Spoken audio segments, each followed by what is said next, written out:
यता actually screen share पनि enable गरिदिने so that I can share my slide.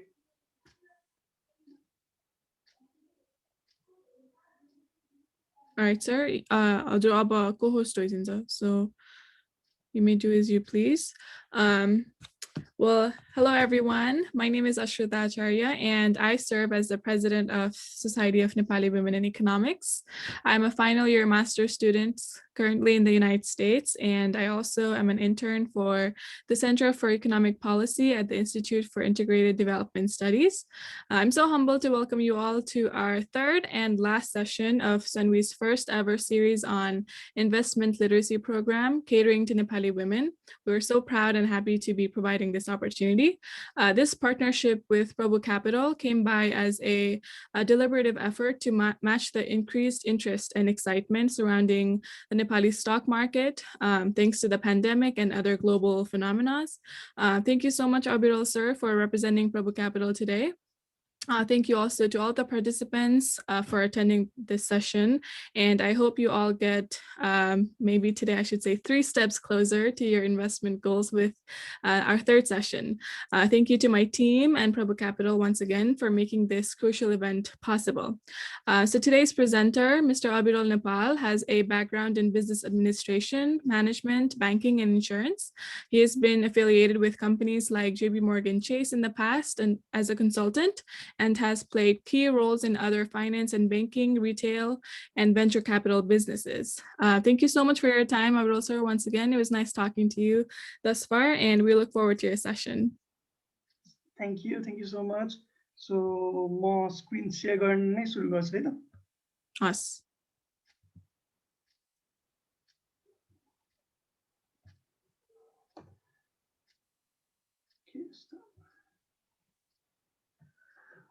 Okay, so म चाहिँ अबिरल Nepal. I am currently working as a head of research at Prabhu Capital. So पासमा I did my masters from Ohio State University. त्यसपछि म अहिले नेपालमा छु. अनि during that time I had worked for JP Morgan Chase अनि a couple of venture capital firms हरुसँग पनि I had been associated.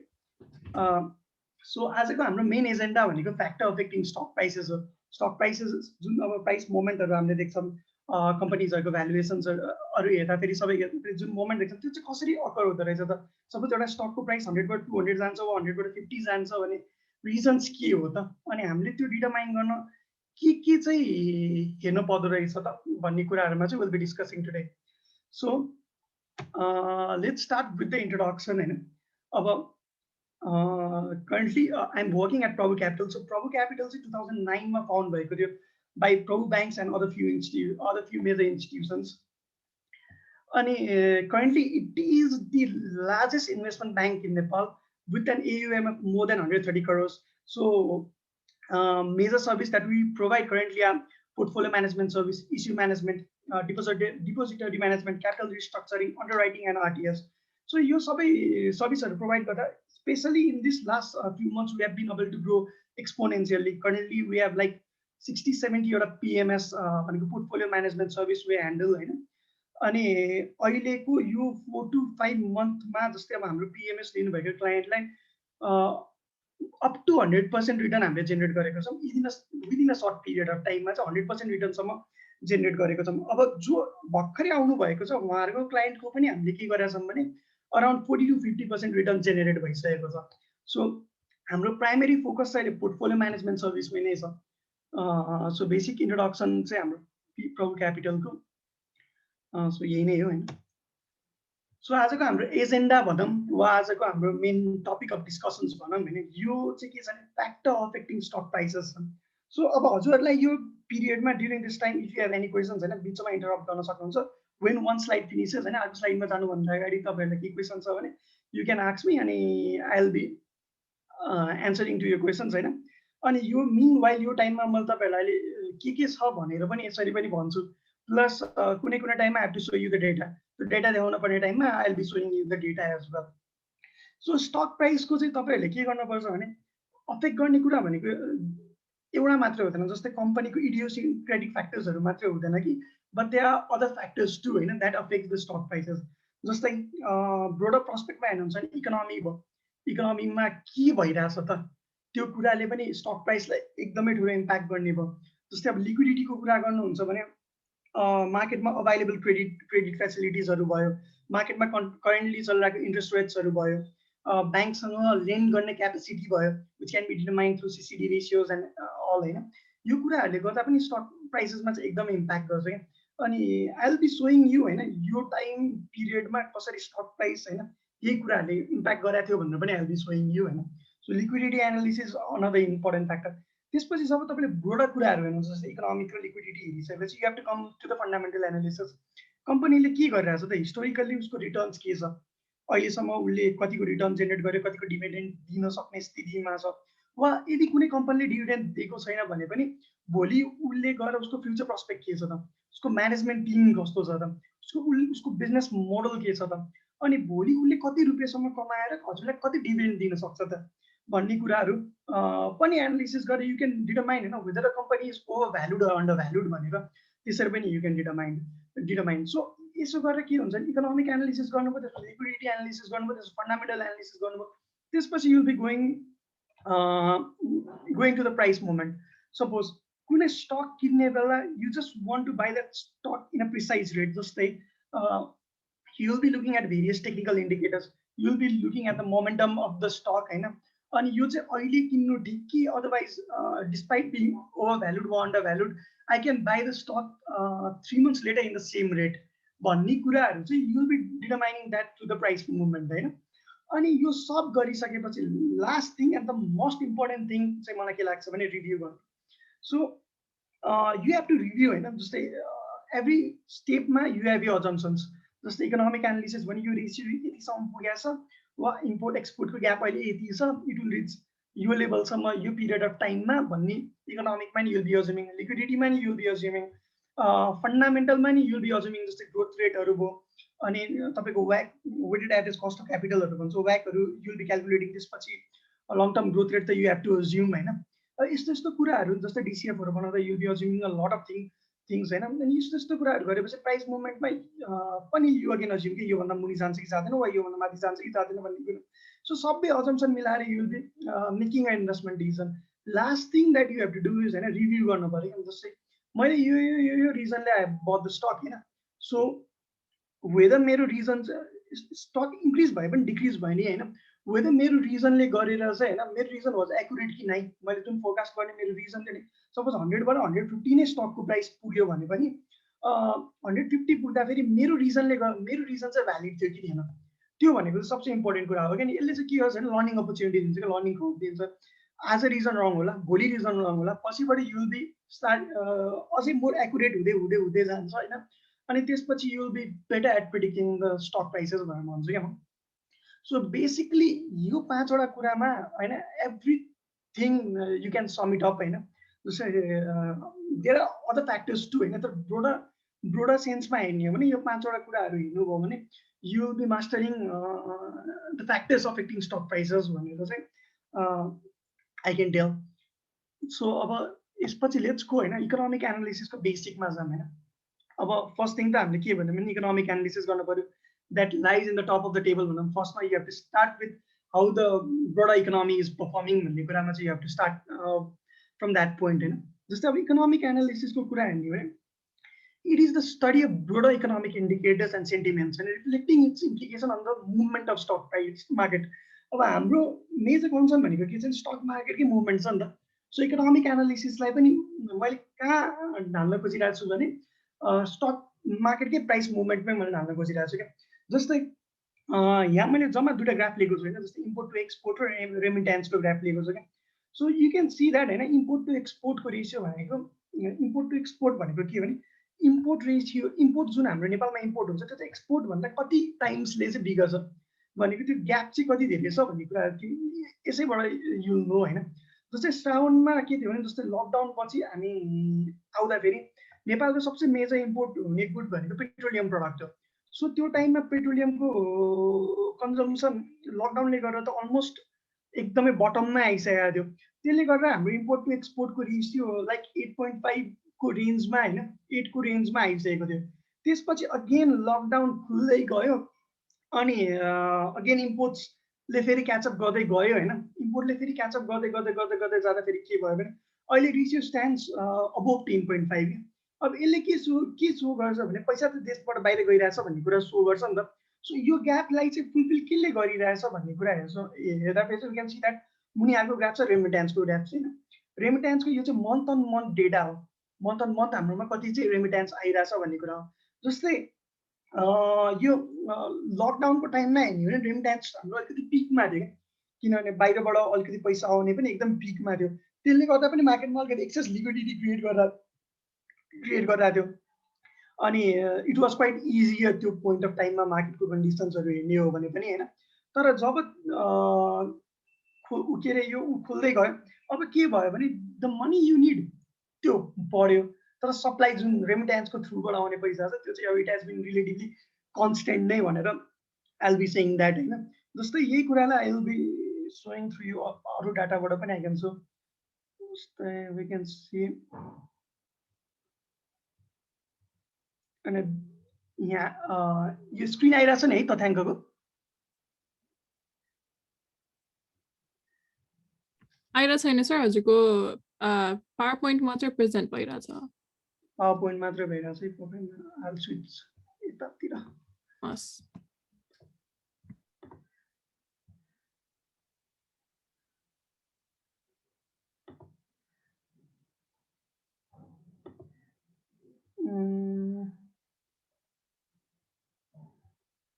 So yeah, the news here.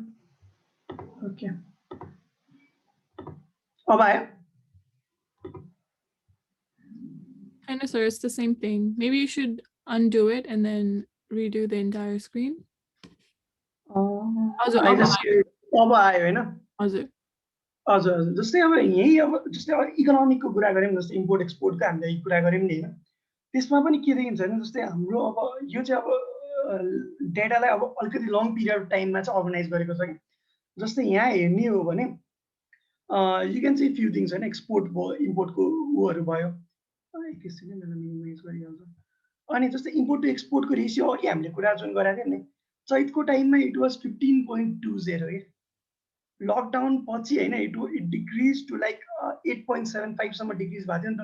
So अब यो बढेर चाहिँ 10.50 सम्म पुगिसक्यो होइन।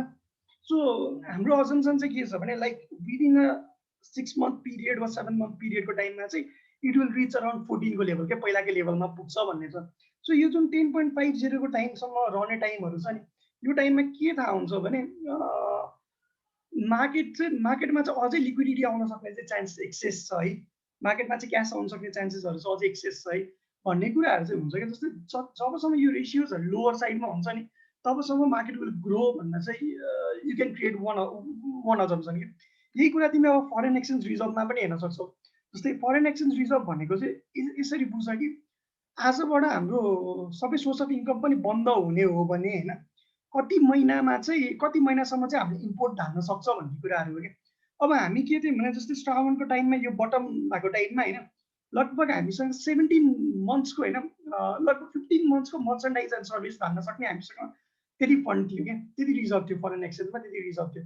अहिले तिम्रो हाम्रो रिजर्भ कति छ भने घटेर लगभग 13मा आइसक्यो। सो इट सोज कि थिङ्स आर लिटल टाइटनिङ भन्ने कुराहरू चाहिँ यसबाट देखिन्छ क्या। अब अरू फ्याक्टर्सहरू हेर्न मिल्छ भने पनि जस्तै अर्को स्लाइड आयो कि अर्को पेज आयो कि आएन? आइरहेको छ सर। यो क्लासिफिकेसन अफ गभर्नमेन्ट एक्सपेन्डिचर भन्ने हेरेको छैन?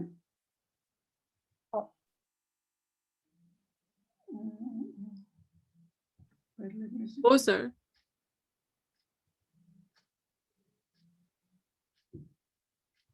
जस्तै अब रेमिट्यान्सको कुराहरूमा पनि यसलाई पेक गरिदिन्छु होइन। सो दिस इज टोटल डेब्ट टु जिडिपी।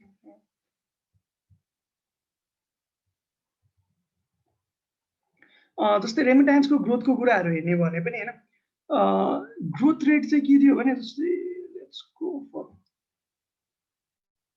हाम्रो ग्रोथ रेट चाहिँ लगभग नेगेटिभ हुन थालिसकेको थियो कि यो पिरियड अफ टाइममा। यो प्री लकडाउन पिरियड हुन्छ नि लगभग चैत वैशाखसम्म पनि we are facing like negative growth rate रेमिट्यान्समा। तर आफ्टर यो लकडाउन पछि चाहिँ के भएको छ भने रेमिटेन्समा पनि we are seeing a certain amount of growth के जस्तै श्रावणमा 22%ले ग्रो भयो, भाद्रमा 7%ले ग्रो भयो। सो यसले के भन्छ भने क्यासको सप्लाई त मार्केटमा आइरहेछ नि त होइन। अब यो कुराहरू बाहेक अपार्ट फ्रम दिस होइन there are a lot of things होइन जस्तै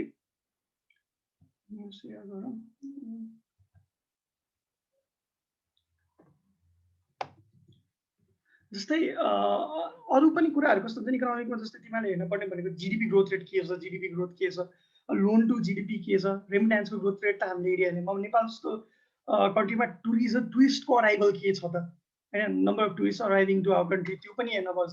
अर्को कुरा हेर्नुपर्छ इन्फ्लेसन रेट। इन्फ्लेसन रेट चाहिँ अब जस्तै हाम्रो जस्तो ग्रोइङ इकोनोमीको लागि चाहिँ एकदमै भाइटल हुन्छ। अनि one thing that we have to understand is कि हाम्रो जुन इकोनोमिक ग्रोथ रेट भन्दा इन्फ्लेसन हाई नहोस् भन्ने कुराहरूदेखि लिएर यस्तो यस्तो कुराहरूलाई चाहिँ यु हेभ टु एनालाइज होइन। इकोनोमिक एनालाइजमा चाहिँ यो सबै इन्डिकेटरहरूलाई एनालाइज गरेर ल मार्केट चाहिँ अब फेभरेबल कन्डिसनमा छ कि छैन, वेदर आई क्यान इन्टर कि नट भनेर सुरुमा चाहिँ तिमा सबैजनाले यसरी नै भेरिफाई गर्नुपर्छ इकोनोमीमा गएर। अब इकोनोमीमा हामीले कुरा गर्दा गर्दा नै हाम्रो प्राइमेरी कन्सर्न कहाँ थियो भने लिक्विडिटीमा थियो क्या स्पेसली होइन। अब जस्तै अब मैले यहाँ अहिले यो प्रेजेन्टेसन गर्दा पनि आई विल बी टकिङ नेपालकै मार्केटको बारेमा नै अलिकति मिल्ने गरी आइएम टकिङ होइन। जस्तै अर्को primary factor that is very important is liquidity analysis. Liquidity एनालिसिसले चाहिँ के डिटरमाइन गर्छ भने मार्केटमा कति चाहिँ क्यास छ त, वेदर सच त्यो क्यासहरूले चाहिँ त्यो च्यानल चाहिँ स्टक मार्केटमा हुन्छ कि हुँदैन होइन। जब एक्सेस लिक्विडिटी हुन्छ जब तब त त्यो प्राइस त्यो पैसा चाहिँ के हुन्छ भने स्टक मार्केटमा गएर च्यानल हुने हो नि त। च्यानल भएपछि अनि बल्ल बढ्ने हो। सो यसको लागि मेन कुराहरू चाहिँ हेर्नुपर्ने भनेको जस्तै डिपोजिट रेट भयो, लेन्डिङ रेट के छ हेर्नु पऱ्यो, सिसिडी रेसियो र बेस्ट रेट हेर्नु पर्छ। सिसिडी रेसियो भनेको चाहिँ के हो भने जस्तै हाम्रोमा के हुन्छ नि कमर्सियल ब्याङ्कले आफ्नो जुन कोर क्यापिटल प्लस डिपोजिट भनेर भन्छ होइन। जस्तै आफ्नो यसरी बुझौँ कि डिपोजिट आफूले जति टोटल डिपोजिट कलेक्ट गरेको छ नि त्यो डिपोजिटको 85% चाहिँ लेन्ड गर्न पाउँछ क्या। त्यो चाहिँ गभर्मेन्टले सेट गरेको क्याप हो होइन। अनि योभन्दा अगाडि चाहिँ 80%मा थियो। आफ्टर कोभिड अब मार्केटमा लिक्विडिटीको अलिकति क्राइसिसै हुन्छ भनेर उनीहरूले यसलाई 85मा बनाइदियो। तर प्रब्लम के भयो भने ब्याङ्कहरूले त्यो अनुसारले लोन दिनै सकेन। डिपोजिट आयो तर ब्याङ्कले दिन सकेन। अब कुनै कुनै ब्याङ्क जस्तै एसबिआईहरू अनि त्यसपछि स्ट्यान्डर्ड चार्टर्डहरूको हेर्ने हो भने उनीहरूको सिसिडी त अहिले पनि लगभग इट्स बिलो 70 होइन। एसबिआईको त भर्खरै 70 भन्दा माथि गएको छ। एसबिआई बाहेक अरूको स्ट्यान्डर्ड चार्टर्ड 60-65 को रेन्जमा छ। सो त्यो बेला के थियो अरेक ब्याङ्कको त्यही कन्डिसन थियो। अनि त्यो भइसकेपछि के भयो भने they started to increase the investment in margin lending. Margin lending भनेको चाहिँ जुन स्टकमा इन्भेस्ट गर्नलाई लोन दिन्छ त्यसलाई चाहिँ मार्जिन लेन्डिङ भन्छ होइन। त्यो लोन त्यो पोइन्टबाट त्यहाँ इन्क्रिज हुन थालिसकेपछि के भयो भने क्यापिटल मार्केट लाइक यो 3 to 4 मन्थ्समा होइन 1500बाट अहिले वी आर इन 2600 होइन। ग्रोथ रेट तिमीहरूले हेर्छौ भने इट्स एक्सपोनेन्सियल ग्रोथ लाइक 50-60%को ग्रोथ रेट भएको छ योपालिको टाइममा विदिन लाइक 4 to 5 मन्थ्सको टाइममा। सो यो लिक्विडिटीको चाहिँ एकदमै डाइरेक्ट इम्प्याक्ट छ होइन स्टक मार्केटमा। नट ओन्ली हियर होइन युएसमा पनि यु विल बी सिइङ होइन। जस्तै अब आई थिङ्क होइन धेरैजना हजुरहरू युएसमै हुनुहुन्छ। सो युएसमा हुँदा नि जस्तै फेडले जब फेड रेट घटाउँथ्यो होइन जस्तै अस्ति यही कोभिडकै टाइममा पनि त उनीहरूले 0.25 पछि 0%सम्म पनि ल्याएको सायद। त्यो झार्दाखेरि त्यसको इम्प्लिकेसन स्टक मार्केटमा त एकदमै पोजिटिभ इम्प्लिकेसन्स थियो नि त। लाइक ट्रम्पको पनि प्रेसिडेन्ट हुने टाइममा उसको फोकसै के थियो भने फेड रेट चाहिँ घटाउनु पऱ्यो, फेड रेट चाहिँ घटाउनु पऱ्यो, स्टक मार्केटको लागि भयो नि घटाउनु पऱ्यो भन्ने उसको फोकस नै त्यही थियो क्या। सो यस्तो यस्तो कुराहरू जस्तो लिक्विडिटीको कुराहरूले that always affects the market होइन। तर हाम्रो सिनारियोमा हेर्ने हो भने के हेर्ने त लिक्विडिटी रेटमा पनि भन्दाखेरि मेन कुराहरू हजुरले हेर्नुपर्ने भनेको सिसिडी रेसियो एकदमै इम्पोर्टेन्ट हुन्छ। त्यसपछि गएर बेस रेटमा के चेन्ज आइरहेछ त वा डिपोजिट रेटमा जस्तै डिपोजिट ब्याङ्कले डिपोजिट कलेक्ट गर्छ भने एभरेज कति पर्सेन्टेज भनेको कतिको कस्टमा चाहिँ उसले डिपोजिट कलेक्ट गरिरहेछ त वा लोन दिन्छ भने लोन कतिको रेटमा दिइरहेछ त भन्ने कुरा चाहिँ एकदमै इम्पोर्टेन्ट हुन्छ। अहिले जस्तै एभरेज लेन्डिङ रेट 9% छ होइन। यही कुरा तपाईँको 1 year अघि हेर्ने हो भने लगभग 14 to 15%सम्म पनि लोन डिस्पर्स भइरहेको थियो क्या। जस्तै अब अझै तपाईँले के गर्नुहुन्छ माइक्रो फाइनेन्सहरूको कुरा गर्नुहुन्छ भने 18% इन्ट्रेस्टमा लोन डिस्पर्स हुन्थ्यो। अहिले अब त्यसलाई घटाएर 15%मा बल्ल लिएर आएको छ। सो जति पैसा सस्तो भयो होइन त्यति नै त्यो पैसा कहाँ च्यानल हुन्छ भने स्टक मार्केटहरूदेखि लिएर यस्तो स्पेकुलेटिभ भेहिकल्सहरूमा च्यानल हुने हो क्या। अनि त्यही भएर यस्तो कुराहरूलाई पनि तपाईँहरूले एकदम राम्ररी अन्डरस्ट्यान्ड गर्नुपर्छ यसको डिरेक्सन के छ के भइरहेछ भन्ने कुराहरू पनि इट्स भेरी भाइटल अब लिक्विडिटी पछि we can go to sorry स्लाइडमा मिक्स म्याक्स भएछ जस्तै फन्डामेन्टल एनालिसिसमा you can go to fundamental analysis अब यहाँ तपाईँले राइट साइडमा होइन के देख्नुहुन्छ भने एउटा कम्पनीको इपिएस पिई पिबी अनि उसको सिसिडी रेसियो के छ उसको नन पर्फर्मिङ लोन के छ उसको डिभिडेन्ड पे आउट रेसियो के छ भनेर देख्नुहुन्छ नि यो चाहिँ नेपालको अहिले एक्जिस्टिङमा हेर्यो भने कमर्सियल ब्याङ्कमा one of the best commercial ब्याङ्कको फिगर हो यो एनआइसी एसिया ब्याङ्कको फिगर हो होइन सो जस्ट पहिला चाहिँ के गरौँ भने रेसियोलाई हेर्नुभन्दा अगाडि पनि ओभरअल फन्डामेन्टल एनालिसिस भनेको चाहिँ के हो त भन्ने कुराहरू चाहिँ बुझौँ होइन फन्डामेन्टल एनालिसिस भनेको thorough analysis of financial statement business model growth prospect industry prospect and management team of the company यो सबै कुरालाई तपाईँले एउटै ठाउँमा राखेर एनालाइज गर्नुहुन्छ भने त्यसलाई चाहिँ हामीले बेसिकली फन्डामेन्टल एनालिसिस भनेर भन्छौँ होइन यहाँ चाहिँ हामीले के गर्छौँ भने we analyse every above mention factors and try to reflect them in financial projections यसलाई चाहिँ के गर्छौँ भने सबै कुरालाई एनालाइज गरेर नम्बरमा त इनपुट गर्नु पऱ्यो नि त अब नम्बरमा इनपुट गरेर यसको प्राइस कति हुनसक्छ भनेर डिटरमाइन गर्नु पऱ्यो यो चाहिँ अलिकति कम्प्लिकेटेड कुरा छ किनभने you will be analyzing everything, you'll be putting that things in number, you know, and त्यो गरेर तपाईले financial projections गरेर you build a DCF or trading comparable model. अब DCF भनेको चाहिँ के हो भने discounted cash flow यसको थ्रुबाट चाहिँ हामीले ए यो कम्पनीको भ्यालुएसन चाहिँ यति हुन सक्दो रहेछ है भनेर चाहिँ हामीले डिटरमाइन गर्छौँ कि जस्तै यो फिलोसफीमा सबसे अब राम्रोसँग वर्क गरेको भन्ने हो भने त हजुरलाई नि सबलाई थाहा नै होला होइन यो फिलोसफीमा वर्क गर्ने मान्छे भनेको वारेन बफेट हो अहिलेको लागि होइन उहाँले वारेन बफेटको नि फिलोसफी के हो भने डिसिएफ गर्यो भ्यालुएसन निकाल्यो यदि 30% त्यो जुन आफूले निकालेको जुन इन्ट्रेन्सिक भ्यालु छ त्योभन्दा 30% चाहिँ मार्केट प्राइस मुनि छ भने then starts to buying the share 30 to 50% मुनि चाहिँ starts to buying the share यसले चाहिँ के गर्छ भने कम्पनीको करेन्ट हिसाबमा कम्पनी अन्डर भ्यालुड छ कि ओभर भ्यालुड छ कि के छ त कम्पनीको स्थिति भन्ने कुरा चाहिँ we get that through fundamental analysis अब हेर्दाखेरि होइन इट माइट लुक सिम्पल होइन तर एकदमै कम्प्लिकेटेड कुरा छ because you have to analyse everything जस्तै हिस्टोरिकल डाटाहरू जुन हामीले हेर्छौँ जस्तै यहाँ हामीले एनआइसी एसियाको के देख्यौँ भने इपिएस स्ट्यान्ड्स एट इपिएस भनेको चाहिँ अर्निङ पर सेयर कम्पनीले चाहिँ एक सेयर बराबर कति रुपियाँ कमाइरहेछ भन्ने कुरा चाहिँ इपिएसले डिनोट गर्छ होइन जस्तै एनआइसी एसियाले चाहिँ हामी एनआइसी एसियाको हेर्दा के देखिन्छ भने उसले चाहिँ एउटा सेयर बराबर 36 रुपिस चाहिँ कमाइरहेछ भन्ने देखिन्छ कि तर यो कुरा के हुन्छ भने it's already reflected in the historical प्राइसिङमा त रिफ्लेक्ट भइसकेको हुन्छ नि त so the primary thing is यो ब्याङ्कले चाहिँ आफ्टर 3 इयर्स वा आफ्टर 5 इयर्स चाहिँ उसको इपिएस चाहिँ कहाँ स्ट्यान्ड गर्न सक्छ त will it be earning more will it be earning less उसको बिजनेस चाहिँ ग्रो हुन्छ कि हुँदैन हो यो कुरालाई चाहिँ तपाईँले एनालाइज गर्न के गर्नुहुन्छ उसको म्यानेजमेन्ट टिम हेर्नुहुन्छ एज वेल ब्याङ्किङ सेक्टरको प्रोजेक्सन्स के छ त where will banking sector stand at after 5 years होइन अब यही कुरामा तपाईँले हेर्नु पऱ्यो भने अब जस्तै रेगुलेटरी बडीहरूको ब्याङ्किङ सेक्टरप्रति के चाहिँ ओपिनियन छ त जस्तै अहिले नेपालमै हेर्नुहुन्छ भने राष्ट्र ब्याङ्कको के छ भने ब्याङ्कहरू अझै पनि मर्ज भइदियोस् भन्ने छ होइन अब त्यसको इम्प्लिकेसन के त त्यसको इम्प्लिकेसनले एनआइसी एसियालाई कसरी इम्प्याक्ट गर्छ त भन्ने कुराहरू हजुरले सबै के गर्नुहुन्छ नि फन्डामेन्टल एनालिसिसमा आएर गर्नुहुन्छ है अनि यो गरिसकेपछि यो एक्जिस्टिङ जुन फाइनेन्सियल स्टेटमेन्ट छ त्यसमा यो डेभलप अफ प्रोजेक्सन होइन जस्तै 3 इयर्स पछि यो कम्पनीको रेभेन्यू यतिसम्म हुनसक्छ है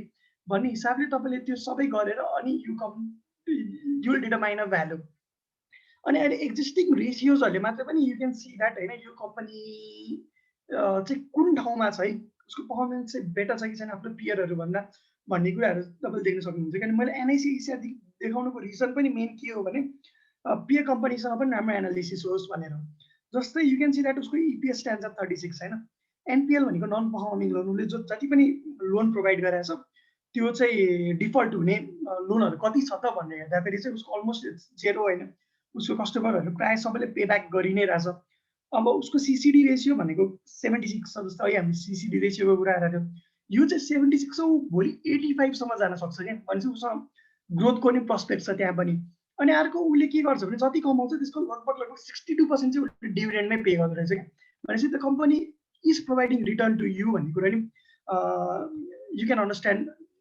फ्रम दिस होइन अब यही हेर्दा एनआइसी एसियाको प्राइस लगभग 940 950 को रेन्जमा छ जब कि अर्को कम्पनी तपाईँले हेर्नुहुन्छ Nobel bank, I think every one is familiar with Nobel bank होइन। नोबेल ब्याङ्कको प्राइस हेर्नुहुन्छ नि इट्स अबोभ 1300-1400 को रेन्जमा छ। अब जबकि this company is far better then होइन नोबेल त्यो लेभलमा पुग्ने बेला भइसक्यो भनेपछि वाइ द प्राइस ग्याप? किन यो प्राइस ग्याप? यो त कुनै न कुनै पोइन्टमा गर्दा यो प्राइस ग्याप त तपाईँको हट्न पर्छ नि त।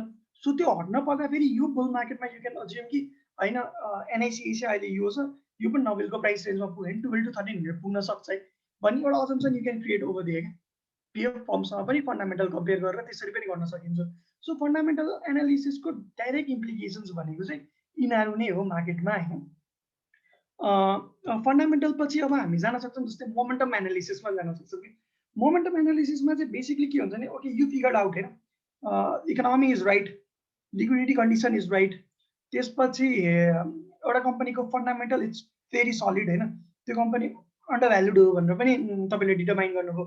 तपाईँले त्यो सब डिटरमाइन गरिसकेपछि अब फाइनल थिङ के गर्नुहुन्छ भने त्यो सेयर होइन मैले कुन प्राइसमा चाहिँ किन्ने त, वेदर आइएम पेइङ, जस्तै मैले कुनै सेयरमा अन्डर भ्यालुड सबै कुरा फिगर आउट गरेँ, जस्तै एनआइसिएसिएमा पनि मैले फिगर आउट गरेँ कि इट्स अन्डर भ्यालुड भनेर मैले फिगर आउट गरेँ भने अहिले 940 छ भने म आजै 940 किन्ने कि होइन अलिकति वेट गऱ्यो भने मार्केटले अलिकति मोमेन्टम लुज गर्ला जस्तो छ, यही सेयर मैले 900 किन्न पाउँछु, म 900 किन्छु भन्ने एउटा अजम्सन एउटा त्यो पनि हुनसक्छ। उहाँहरूको के हुन्छ भने 3 महिनासम्म यसको प्राइस 940 रहन्छ, त्यसपछि बल्ल 3 महिनापछि बढ्न सक्छ है भने मैले अज्युम गरेर आज नकिनेर आज बरु अरू स्टकमा किनेर अरू स्टकबाट रिटर्न आइसकेपछि 3 महिनापछि आएर यो स्टक किन्ने हो कि भन्ने हो। यो कुरा चाहिँ के हुन्छ भने मोमेन्टम एनालिसिसको थ्रुबाट यु विल डिटरमाइन। जस्तै momentum strategy is basically a price action strategy होइन, where an investor figures the best possible price range to enter and exit the market. अब अर्को एउटा कमन प्रिन्सिपल मोमेन्टम स्ट्राटेजीको के छ भने if the stock price increases for 6 month period होइन then the price will continue to do for another 6 month भन्ने छ क्या। जस्तै एउटा मोमेन्टम एउटा प्राइसले गेन गरिसक्यो ऊ इन्क्रिजिङमा छ होइन भनेपछि के हुन्छ 6 महिना बढिसक्यो भने नेक्स्ट 6 month पनि बढ्छ भन्ने हुन्छ। अब यो प्रिन्सिपल चाहिँ कहाँ युज हुन्छ जस्तै युएस जस्तो मार्केट जसमा चाहिँ अब तपाईँले हेर्नु भने S&P 500मा हेर्नु होइन एभरेजमा हरेक वर्ष एभरेजमा 1920बाट अहिलेसम्म हेर्ने हो भने एभरेजमा लगभग 9%ले S&P 500 चाहिँ ग्रो भइरहेको हुन्छ क्या। लाइक कुनै इयरमा 30% होला, कुनै इयरमा लाइक नेगेटिभ 10-20% होला, तर एभरेजमा हेर्ने हो 9%मा ऊ ग्रो भइ नै रहन्छ। त्यस्तो मार्केटमा चाहिँ के हुन्छ नि यो strategy it will work precisely होइन। जस्तै कम्पनी धेरै जस्तो कम्पनीमा वर्क गर्छ अनि जस्तै अब हेज फन्डहरूले अनि जस्तै ठुल्ठुलो एसेट म्यानेजमेन्ट कम्पनीहरूले पनि होइन उनीहरूले के गर्छ भने यस्तै मोमेन्टम स्ट्राटेजीहरूको बेसिसमा होइन जस्तै एआईहरू युज गरेर एउटा ट्रेडिङ के भन्छ मेकानिजम्सहरू क्रिएट गरेर ब्ल्याक बक्सहरू क्रिएट गरेर उनीहरूले इन्भेस्ट गर्ने हो। तर नेपालको मार्केटमा चाहिँ के छ भने हामीले हिस्टोरिकल्ली हेर्ने हो भने बुल मार्केट 6 महिना 1 वर्ष टिक्छ, त्यसपछि लाएर अर्को 3 years 4 years चाहिँ अब हामी बियर मार्केटमै गइरहेको हुन्छ होइन। जस्तै लास्ट टाइम 2016 को अराउन्डमा हामी एकदमै पिकमा थियो नि त मार्केटमा लाइक 1881 को रेन्जतिर थियो। अहिले त्यो रेन्जबाट हामी आएर 1100सम्म पनि झऱ्यो, 1100 भन्दा नि अझै बटममा आएछ हामी। अनि त्यसपछि अब अहिले बल्ल आएर we are in another bull run होइन। अब यही कुरा एक्जिस्ट गर्छ लङ टर्ममा जान्छ भन्न इट्स रियली डिफिकल्ट नि त। सो नेपालमा चाहिँ मोमेन्टम स्ट्राटेजीको यो कुरा चाहिँ माइट नट वर्क होइन, तर technical analysis which is part of momentum analysis भनौँ होइन त्यो फ्याक्टर्सहरू चाहिँ वी सुड युज। जस्तै ट्रेन्ड लाइनले के भन्छ, जस्तै मेजर रेसियोजहरू हुन्छ, जस्तै एमएसिडीहरू हुन्छ होइन, एमएसिडीहरूले के भन्छ, असिलेटर्सहरूले के भन्छ, रिलेटिभ आरएसआईहरूले के भन्छ, यो कुराले चाहिँ हामीले के गर्न सक्छौँ भने वी क्यान भेरिफाई एभ्रिथिङ होइन that we have done about के। मोमेन्टम एनालिसिसलाई चाहिँ कसरी युज गर्नु पर्दैन फाइनल भेरिफिकेसनको लागि मात्रै, ओन्ली फर भेरिफिकेसन चाहिँ हामीले यो चाहिँ यो स्ट्राटेजी चाहिँ युज गर्नुपर्छ, स्पेसली नेपालमा हुँदा चाहिँ यसरी गर्नुपर्छ भन्ने हो।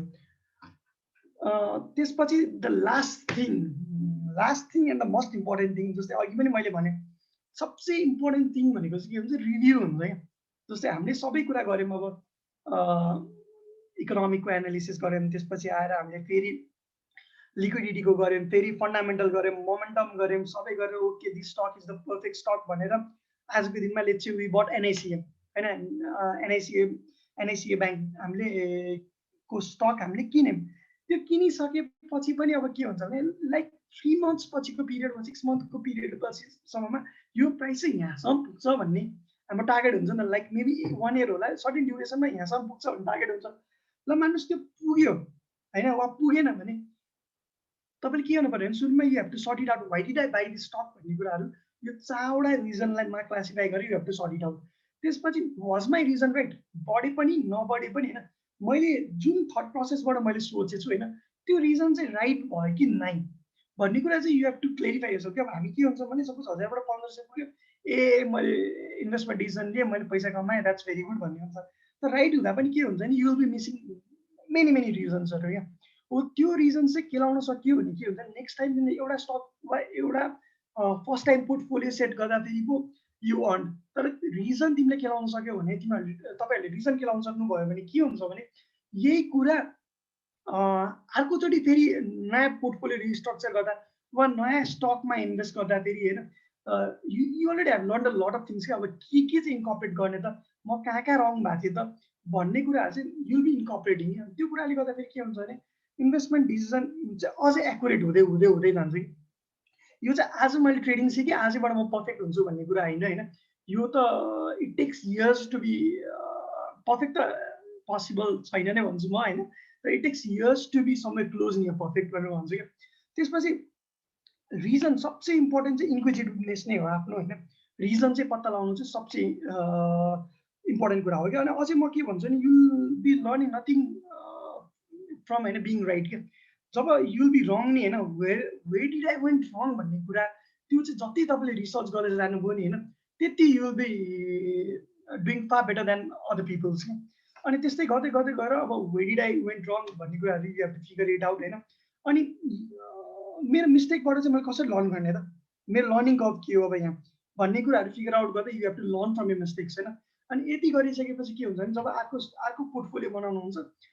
युल बी अलिकति बेटर होइन अनि त्यसपछि फेरि उता जाँदाखेरि अझै बेटर हुँदै हुँदै जानुहुन्छ क्या सो बेसिकली इन्भेस्टमेन्टको जस्तै अब हामीले फ्याक्टर अफेक्टिङ इन्भेस्टमेन्ट्स भन्ने कुराहरू गऱ्यौँ मेजर फ्याक्टर यही नै हो यो फ्याक्टरलाई हाम्रो इन्भेस्टमेन्टमा हाम्रो स्ट्राटेजीमा कसरी ढाल्न सक्ने भन्ने कुराहरू चाहिँ यसरी नै हामीले अर्गनाइज गर्न सक्छौँ होइन so thank you so much for participating होइन अब हजुरहरूलाई केही क्वेसन छ you want to know more about केही कुराहरूको बारेमा छ भने you can ask the questions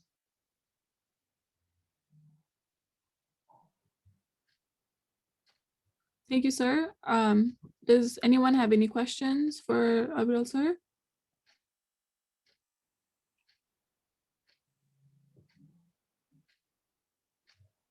While we wait for other participants to come up with their questions, हजुरले अहिलेसम्म देख्नुभएको सबैभन्दा ड्रास्टिक प्राइस चेन्जहरू जब आउँछ होइन what are generally the factors in the Nepali context? Does politics affect it the most? Does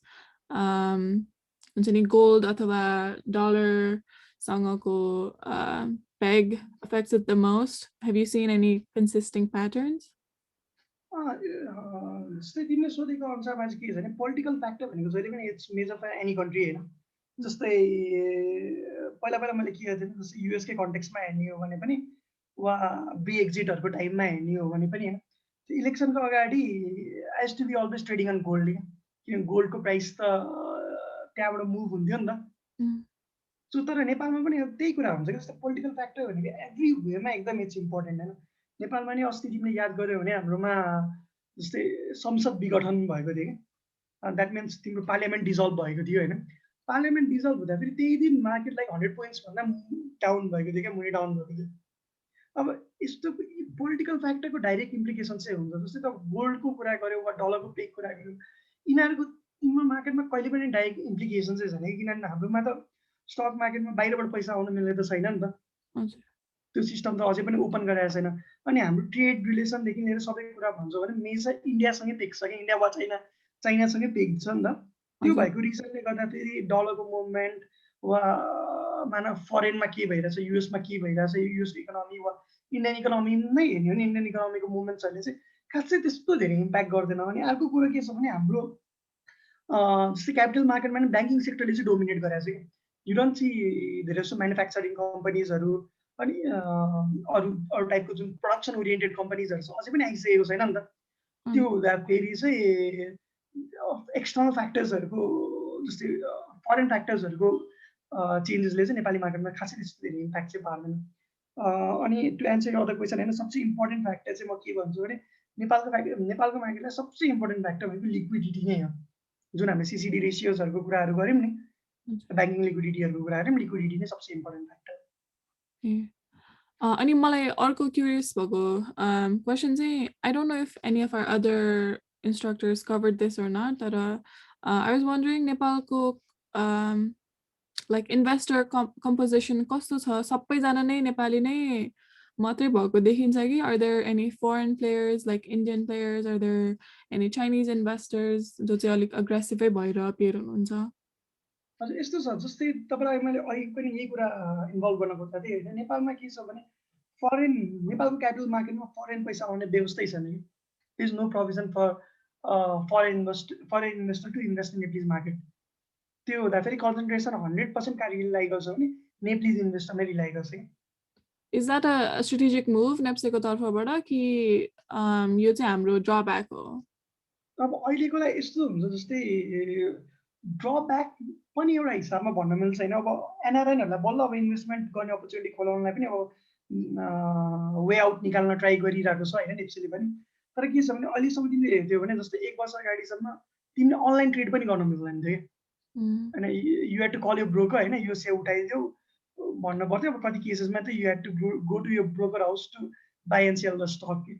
अब त्यो भनेको मैले यति रेटमै पाउँछु कि नै, फेरि म भर्खर चेन्ज गरिहाल्छु भन्नेदेखि लिएर यस्तो कुराहरू थिएन। अहिले बल्ल आएर टिएमएस डेभलप भयो, अनलाइन भएको छ होइन। अनलाइन भएपछि अब चाहिँ म घर बसेरै स्टक किन्न सक्ने वा बेच्न सक्ने अहिले आएर भर्खरै हामी बन्दैछौँ। अब अहिले पनि के छ भने सर्ट सेलिङको व्यवस्था चाहिँ छैन क्या। जस्तै डेरिभेटिभ प्रडक्ट्सहरू छैन, सर्ट सेलिङको प्रडक्टहरू छैन। यो चाहिँ इट विल टेक टाइम होइन। जस्तै यिनीहरू कुराहरू जब इन्ट्रोड्युस हुँदै हुँदै गयो अनि जब रियल सेक्टरहरू भनेर भन्छौँ कि, जस्तै हामी म्यानुफ्याक्चरिङ सेक्टर्सहरू होइन, apart from banking and insurance होइन, अदर सेक्टरहरू जुन रियल सेक्टरहरू जब क्यापिटल मार्केटमा आउँदै जान्छ नि, अनि तब बल्ल आई थिङ्क कि it will be open for everyone क्या। अहिलेलाई चाहिँ इट्स क्लोज होइन। अनि हाम्रो नेप्सेले जुन सिस्टम बनाएको, सिडिएसले जुन बनाएको सिस्टम छ नि, त्यो सिस्टम पनि अहिले त्यो क्यापेबिलिटीमा छैन कि हामीले बाहिरको मान्छेलाई पनि इन्भेस्ट गर्नलाई इन्करेज गर्न सकौँ भन्ने त्यो क्यापेबिलिटीमा हाम्रो सिस्टम पनि छैन है। सर अनि त्यसको लागि एउटा सानो फलोअप क्वेसन चाहिँ, जस्तै एज सुन एज यो अनलाइन सिस्टम्सहरू डेभलप भयो नेप्सेको तर्फबाट अनि people could invest from their houses है, companies like Prabhu Capital हजुरहरूले चाहिँ did you see a steep decline in your customer base or धनै धेरै छ कि, like what has been the trend? अनि क्यापिटल मार्केटमा यस्तै कुराहरू हुन्छ कि, जस्तै यो अनलाइन भयो होइन। अनलाइन भएपछि के भयो, जस्तै यो पिरियड अफ टाइममा डिम्याट होल्डर्सहरू जुन हुन्छ नि, जस्तो आइपिओहरू भन्ने क्लाइन्ट्सहरू डिम्याट होल्डर्स पनि पहिला हाम्रोमा लगभग 5-6 लाख थियो। अहिले निफ्रा जुन अब आएको, योभन्दा अगाडि आएको एउटा इन्फ्रास्ट्रक्चर ब्याङ्क छ, त्यसमा मात्रै लगभग 15 लाखभन्दा बढी एप्लिकेन्ट भएको थियो क्या। भनेपछि 15 लाख अराउन्ड 20 to 25 लाख त डिम्याटै भइसक्यो नेपालमा भन्ने फिगर छ होइन। अब त्यो फिगरमा के देखिन्छ भने people are more interested towards the capital market. तर तिमीले सेकेन्डरी मार्केटमा जब इन्भेस्ट गर्छौ नि, गर्दाखेरि त रिस्क त हाई नै हुन्छ नि त। अनि त्यो हुँदाखेरि मान्छेले के गर्छ भने उसले आइपिओमा इन्भेस्ट गर्यो, गरिसकेपछि सेकेन्डरीमा पहिला इन्भेस्ट गरेर चाहिँ इफ एट फेस लसेसहरू त्यस्तो भएको मान्छेहरू धेरै हुनुहुन्छ नि त। उहाँले चाहिँ के सोच्नुहुन्छ भने हामीलाई दिँदा फेरि it will be far better भन्ने सोचेर चाहिँ हामीलाई पिएमएसहरू म्यानेज गर्न दिनुहुन्छ क्या। त्यो गर्दाखेरि हामीले चाहिँ के गरेको छ भने यो पिरियडमा चाहिँ एकदमै अग्रेसिभली क्लाइन्टको तर्फबाट पिएमएसहरू आइरहेको, हामीले चाहिँ त्यो पाइरहेको छौँ कि। सो यो अनलाइन जानु होइन, मान्छेलाई अझै रिच राम्रो हुनु चाहिँ अब क्यापिटल मार्केटको लागि चाहिँ एभ्रिवेयर, इभन फर अस होइन, एज अ प्रभु क्यापिटल पनि हाम्रोलाई पनि it has been very very good कि कस्टमर्स आउनेदेखि एभ्रिथिङमा। अनि अनलाइन भएको भएर do you see like more young people getting involved or is it the same? त्यो त हो नै। अनलाइन भएर होइन, there are lot of peoples होइन, जस्तै मेरो फ्रेन्ड्सहरू पनि एकदमै, मेरो फ्रेन्ड सर्कलमै भन्ने हो भने पनि there are lot of people होइन who want to do this. किनभने मेरो जुनियर्सहरू भयो अनि यहाँ चिनेको भाइहरू हुन्छ, एभ्री वान दे कल होइन, अनि दाइ के गर्ने, कसरी इन्भेस्ट गर्ने होइन भनेर सोध्छ। अनि मलाई चाहिँ यो अनलाइन भएपछि ब्रोकर कहाँ जानु परेन होइन, तिम्रो धेरै ह्यासल्सहरू थियो नि त पहिला, यो ह्यासल्सहरू चाहिँ सबै एकैचोटि रिलिभ भयो कि। जस्तै म तिमीलाई एउटा एक्सपिरियन्स सुनाउँछु। लाइक 4 इयर्स अगाडि 4-5 इयर्स 4 इयर्सै अगाडि होला 4 इयर्स अगाडि एउटा हाइड्रो कम्पनी चाहिँ आइपिओ आएको थियो होइन अनि म पर्सनल्ली आइपिओ भर्न गएको थिएँ क्या हजुर त्यो आइपिओ भन्नलाई मैले लगभग कति भनेपछि 8 आवर्स लाइनमा बसेको थिएँ क्या म अनि 8 आवर्स लाइनमा बसेर मैले हाइड्रो कम्पनीको आइपिओ भरेको थिएँ अहिले होइन फ्रम माई मोबाइल फोन होइन अहिले भर्खरै म भर्न सक्छु कि जस्तै अहिले कुनै तिम्रो आइपिओ ओपन छ भने मैले केही गर्नै पर्दैन कि अहिले एप्लिकेसन्सहरू सबै डेभलप भइसक्यो म घरै बसेर भर्छु नि त उम्, सो यो कुराहरूले गर्दाखेरि चाहिँ के भएको छ नि यङ जेनेरेसन्सहरूलाई चाहिँ एकदमै सजिलो बनाएको छ पहिला पो अब जो हामी एकदमै इन्ट्रेस्टेड थियो सेयर मार्केटमा इन्ट्रेस्टेड भएको मान्छेहरू हामी लाइनमा बसेर पनि हाल्थ्यौँ होइन अब तर हाम्रै साथीहरू जसलाई चाहिँ अब यो कुराहरूमा जस्तै स्पेसली अब इन्जिनियरिङ ब्याकग्राउन्डहरू हुनेहरू भयो होइन म्यानेजमेन्टको नि अरू फिल्डमा हुनेहरू भयो डक्टर्सहरू डक्टर पढिरहेको साथीहरू हुने भए उनीहरूलाई चाहिँ त्यो बेला इन्ट्रेस्टेड थिएन क्या अहिले सबले के गर्छ भने यो आइपिओ भरे मलाई पऱ्यो कि परेन भन्ने नै कुरामा फोन आउँछ क्या भनेपछि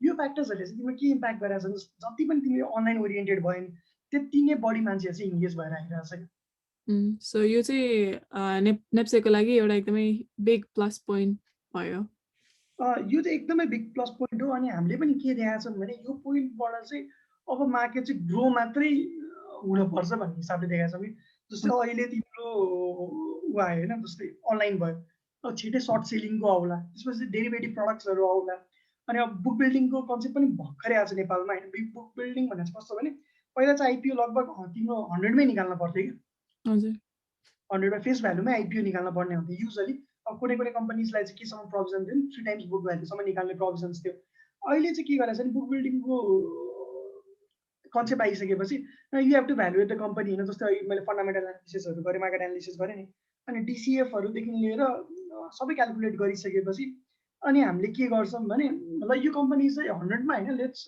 ब्रिङ इट इन 550 600 भन्ने चाहिँ एउटा रेट तोकेर होइन अब त्यो रेटमा चाहिँ आइपिओ ल्याउनलाई चाहिँ वे अफ वर्किङ यो पनि नेपालमा फर्स्ट टाइम आउँथ्यो अब सर्वोत्तम सिमेन्ट भनेर उनीहरूको बुक बिल्डिङमा आउँदैछ होइन that will be the first firm होइन जो चाहिँ बुक बिल्डिङमा नेपालमा आइपिओ आउँदैछ क्या यस्तै यस्तै भएपछि के हुन्छ रियल सेक्टर्सहरू आउँदै जान्छ क्या रियल सेक्टर्सहरू आउँदै गएपछि अब नेपालको जुन यो स्टक एक्सचेन्ज छ नि अब यो पोइन्टमा चाहिँ अब हामी चाहिँ एकदमै बेसमा छौँ भनेर अन्डरस्ट्यान्ड गरे हुन्छ होइन तर ग्रोथ प्रस्पेक्ट चाहिँ एकदमै हेभी छ क्या सो अब चाहिँ अनि माथि जान बाहेक अरू केही पनि छैन भन्ने टाइपकै छ So NEPSE as an association, I know, it's a nationwide thing.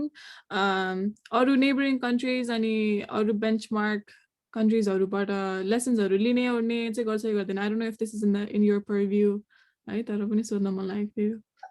होइन यस्तो कुराहरू कस्तो हुन्छ भने हामीले पनि सजेसन्सहरू प्रोभाइड गरिरहेको हुन्छौँ नि त जस्तै कुनै ठाउँको पनि क्यापिटल मार्केट डेभलप गर्नलाई सजेसन्स कहाँबाट आउँछ भने इन्डस्ट्रीबाटै सजेसन आउने हो नि त अनि हामी त अब इन्डस्ट्रीको हटमै भयौँ सो के हुन्छ भने अब जस्तै इन्डिया भयो इन्डियामा हेर्छौँ भने डिम्याटको कुराहरू वा अनलाइन बनाउने कुराहरू अर्ली 2000sमा आइसकेको थियो होइन हाम्रोमा बल्ल आउँदैछ but we are learning from this के उनीहरूले के गर्यो त फ्रेमवर्क त अलरेडी पहिल्यै छ नि त अनि नेप्से पनि अहिले के छ भने दे आर मोर एग्रेसिभ कि पहिलाभन्दा दे आर मोर एग्रेसिभ होइन अनि they want to do much more के पहिला अब जे थियो चलिरहेको थियो भन्ने थियो अहिले चाहिँ they want to change everything so त्यो हुँदाखेरि चाहिँ जस्तै इन्डियामा के भइरहेछ बङ्गलादेश स्पेसली बङ्गलादेश भयो अनि अर्को हेर्न सक्ने भनेको पाकिस्तान हुन्छ होइन यिनीहरू जस्तो डेभलपिङ नेबरिङ कन्ट्रिजमा जो डेभलपिङ कन्ट्रिजहरू छ नि यिनीहरूलाई चाहिँ हेरेर हामीले धेरै कुराहरू लर्न गरिरहेछौँ होइन अनि त्यही कुराहरू इम्प्लिमेन्ट गरेर पनि गइरहेको छौँ त्यही छ कि छैन भनेर जान्न मन लागेको so I asked a few questions one after the other. Does anyone have any follow-up questions for Abirul sir?